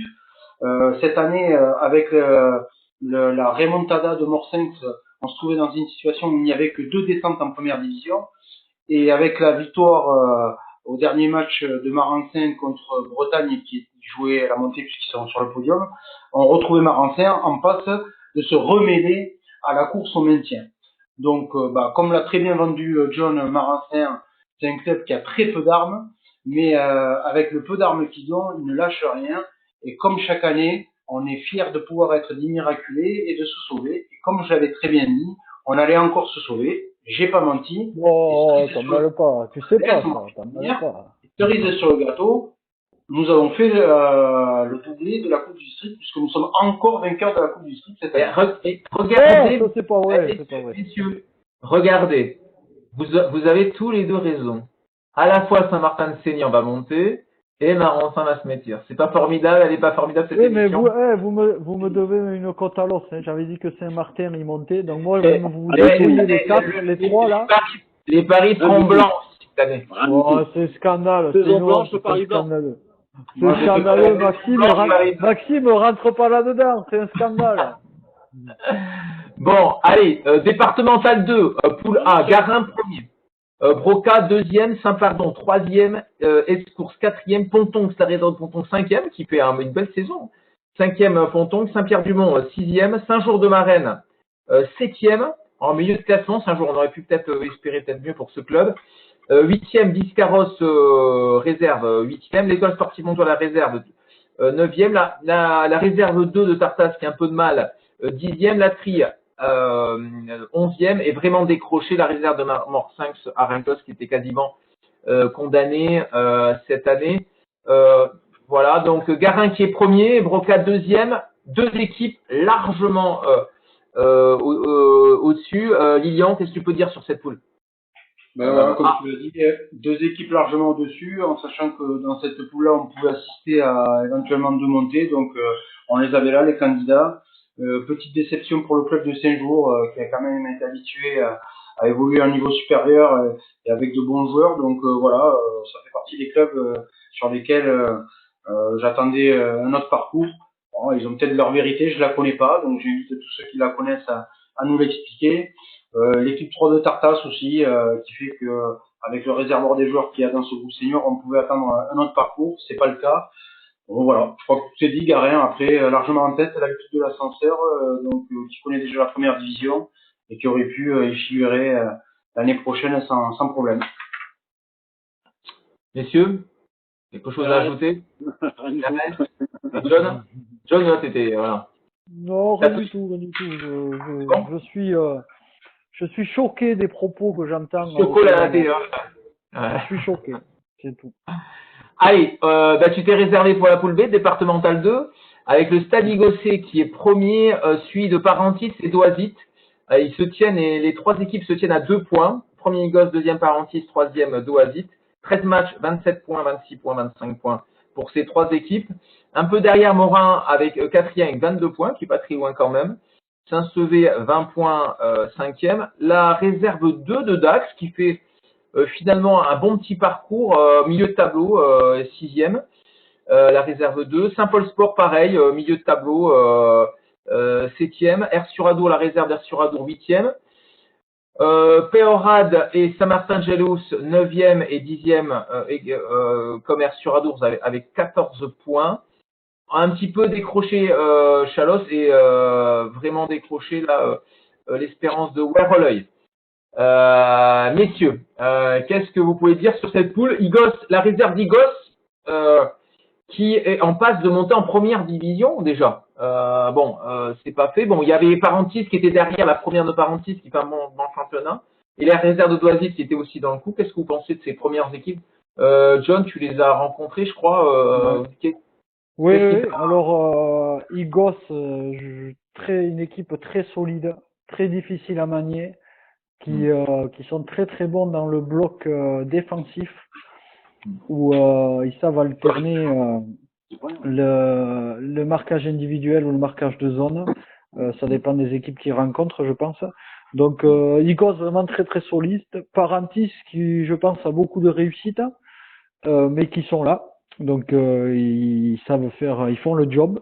Et Doazit toujours une belle équipe qui aurait joué la montée, je pense, avec Igos, les deux équipes.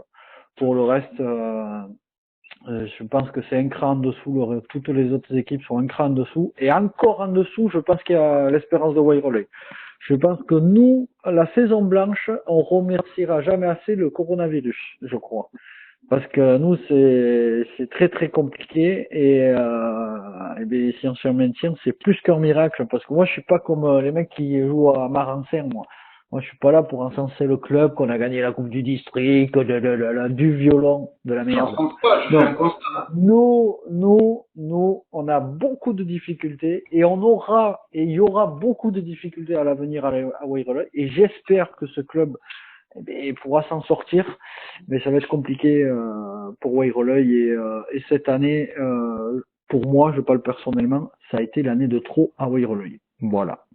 Moi, personnellement, j'ai jamais eu la technique, vous le savez mieux que moi, mais j'ai toujours eu le mental. Et donc j'ai toujours la particularité de vouloir voir le verre à moitié plein. Et même pour défendre ton club Waverley, si je regarde le classement, vous aviez 8 points quand le 11e, qui à mon avis n'est pas synonyme de descente, était à 12 points et le 10e à 14 points. Donc vous étiez largement encore sauvable, entre guillemets. Oui, ça c'est parce que t'es jamais venu nous voir jouer, c'est pour ça que tu dis ça. Bon, après, écoute, là on parle de classement, donc là le maintien a été réalisable. Après tu récupères des joueurs, tu crées une dynamique, tu crées un électrochoc, tu prends les Tu choses en récupères main. des joueurs? Non, mais on pouvait pas récupérer des joueurs, on n'en a pas de joueurs. Enfin, on est un effectif de très très limité, donc c'est compliqué. Après voilà, je vais pas parler de ça, voilà, de ce que je connais pas. C'est pour ça que je me permets de te le dire. Bien sûr, bien sûr, bien sûr. Voilà, après, bon, je suis un peu surpris par contre par le classement de l'équipe qui vous précède, Chalos. Non pas parce que le président n'est autre que mon cousin, qui a eu le plaisir, donc, on le disait avant l'émission. D'ailleurs, Le bénévole du mois. qui a été élu le dirigeant du mois. C'est pas Non, scandaleux, ça? C'est le un bénévole. scandale. Je tiens à Je le voulais dire. le dire. C'est un scandale. C'est pour ça que dans toutes les périodes sombres, comme celle dans laquelle nous sommes, il faut quand même toujours essayer de voir la lumière.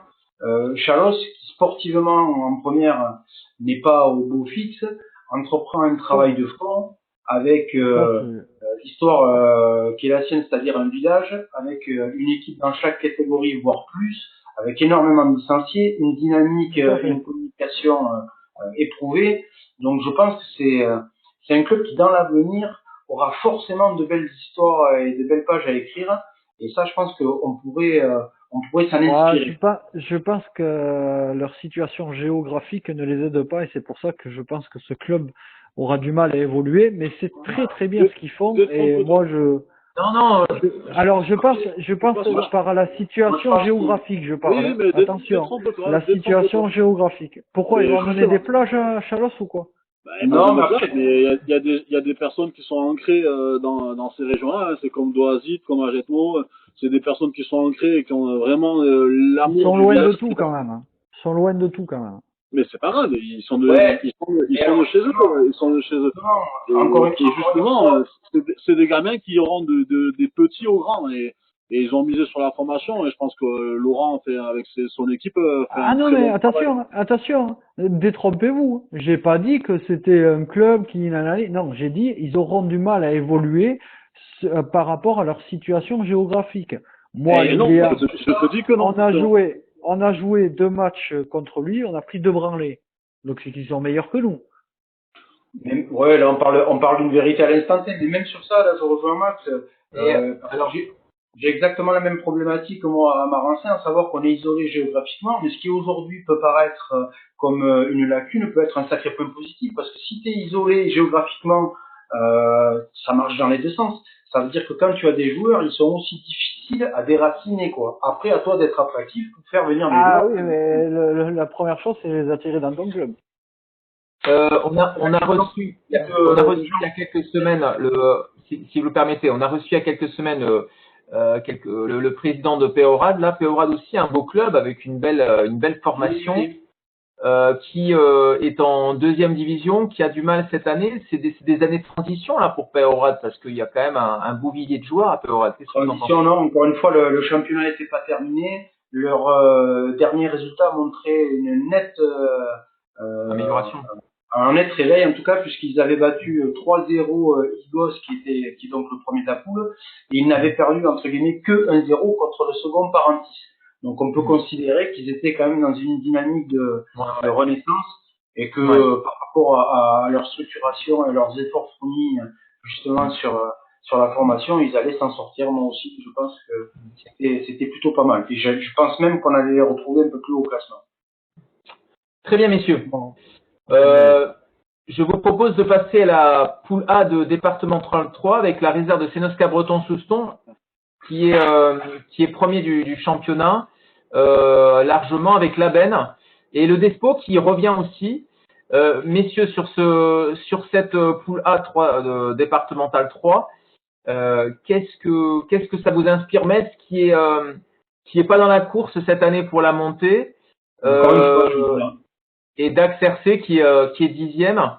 Voilà, qu'est-ce que ça vous Maxime, tu la réserve 2 là, qui fait un beau parcours là dans cette départementale 3, il doit y avoir un beau groupe là.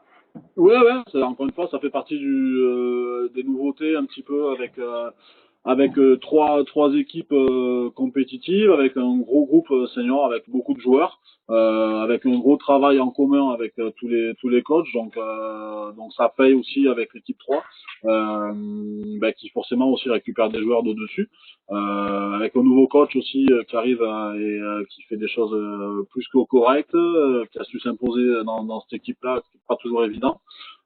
Quelques jeunes aussi, voilà, des 19 qui montent, des joueurs de qualité qui ont intégré aussi, qui ont fait quelques matchs avec moi ou avec l'équipe 2. Donc voilà, donc c'est positif pour la suite. Voilà, on a une troisième équipe qui va être compétitive, qui j'espère va monter cette année pour évoluer en division 2 l'année prochaine, qui est une autre division, et donc on est content. On est content de cette équipe 3 qui est pour moi hyper importante dans un effectif senior l'équipe 3. Maxime, Oui. derrière toi, c'est quoi? Une lumière? C'est une fleur qui est en haut? C'est un soleil. Ah, c'est très joli, c'est très joli. C'est le même qui a on me voit bientôt plus d'ailleurs. Et le Despo là, qui après des saisons un peu compliquées là, c'est un peu une renaissance là pour eux là cette saison là. Troisième, le Despo, qu'est-ce que vous en pensez mes amis? Oui, c'est un renouveau peut-être. Un renouveau. Il y a eu du ménage de fait, et les choses ont été claires, je pense. On va dire qu'on a moins entendu parler d'eux au niveau extra-sportif. Ouais, je pense que c'est plus structuré maintenant. On va s'arrêter juste sur ça, c'est qu'on n'a pas entendu parler d'eux cette année et qu'on aurait aimé ne pas avoir à en entendre parler les années précédentes et que ça serait bien que voilà, les erreurs qui ont été faites par le passé soient pas renouvelées ou par le Desportivo, ou par d'autres clubs d'ailleurs. Ok.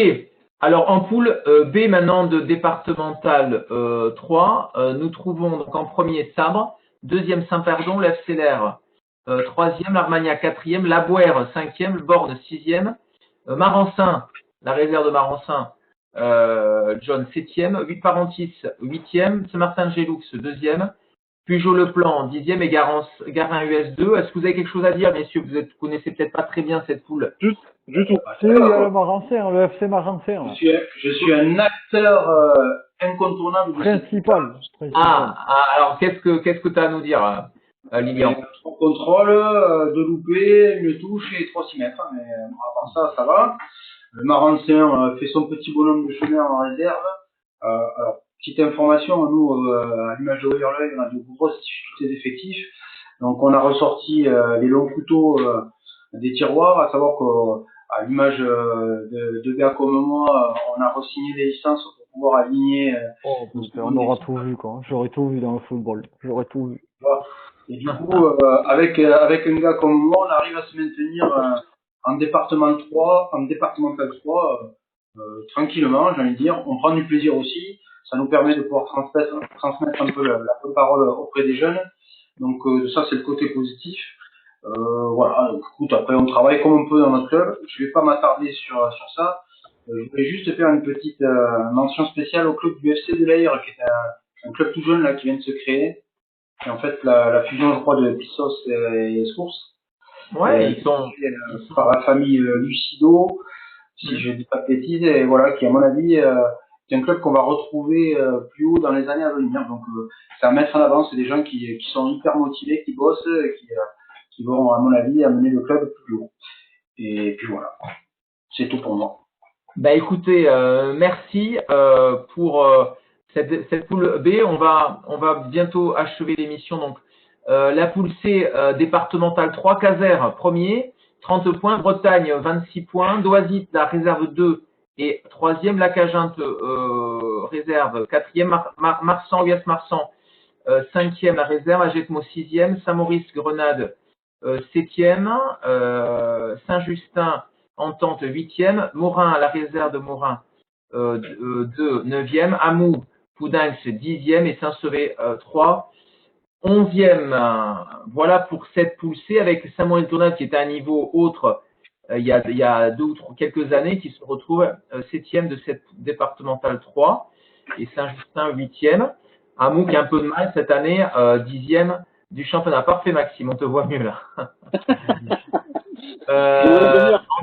Je vais vous donner les résultats. Je vais énoncer les résultats. Oh non, on voit plus la fleur.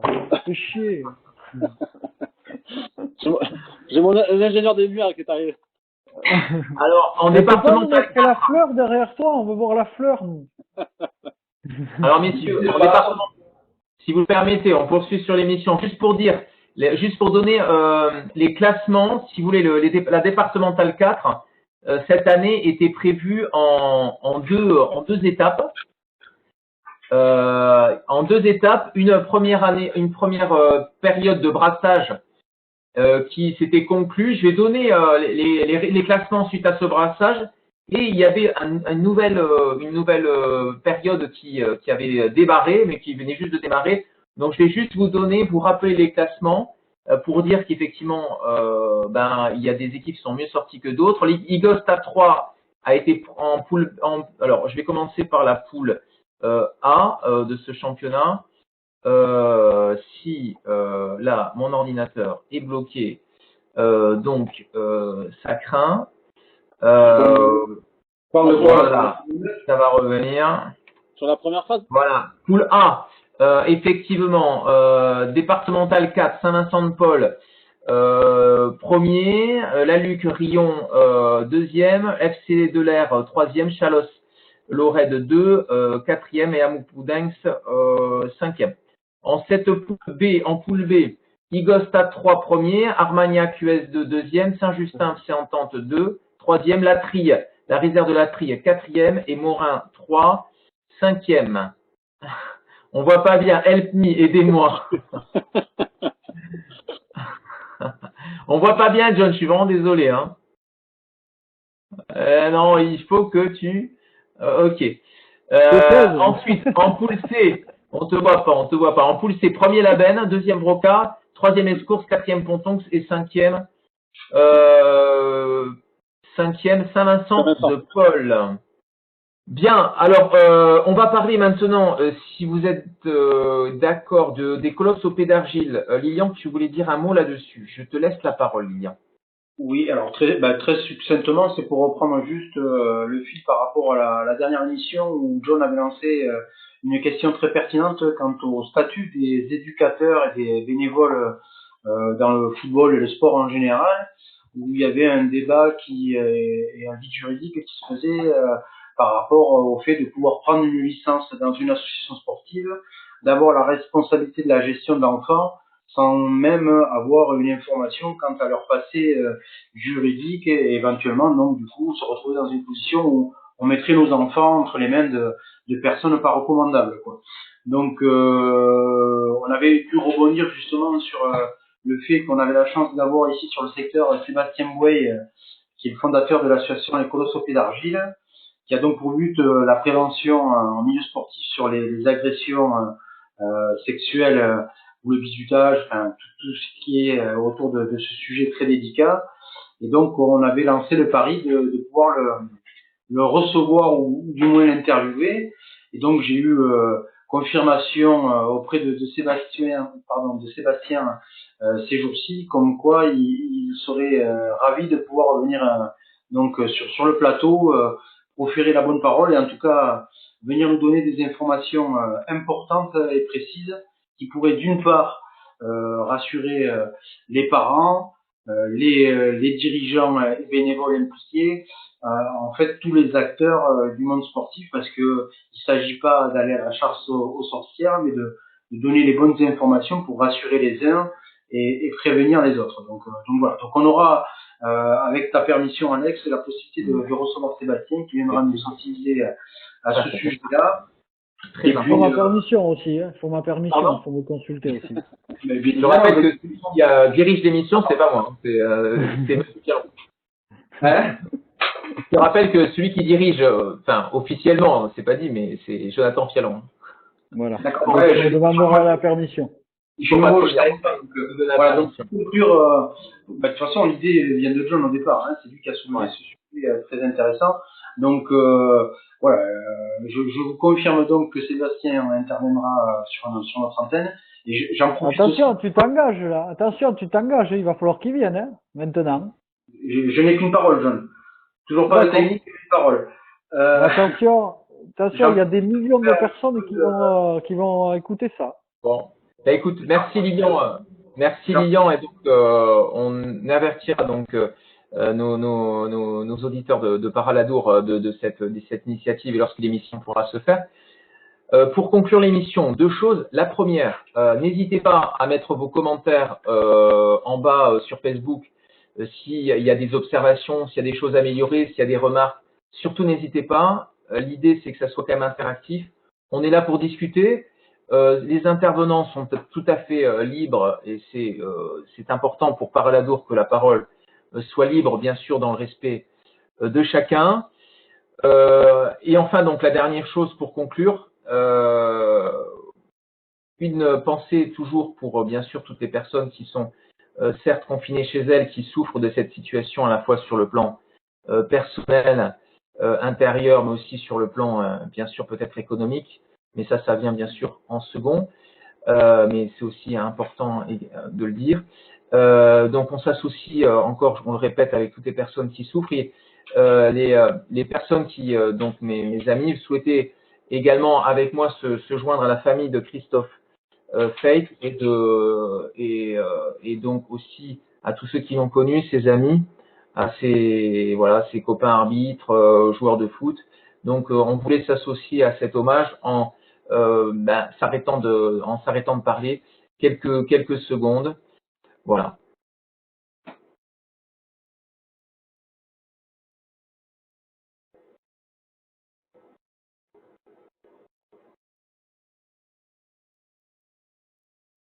Ben écoutez, je vous remercie encore d'avoir suivi cette émission.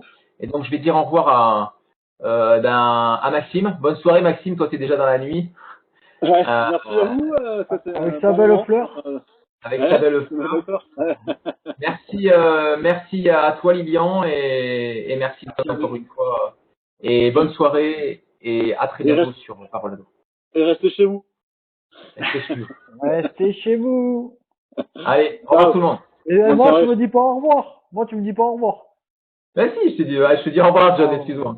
Allez, cette émission, Allez. c'est un scandale. Allez, Bon claque. appétit. Salut. Ciao, ciao. Ciao.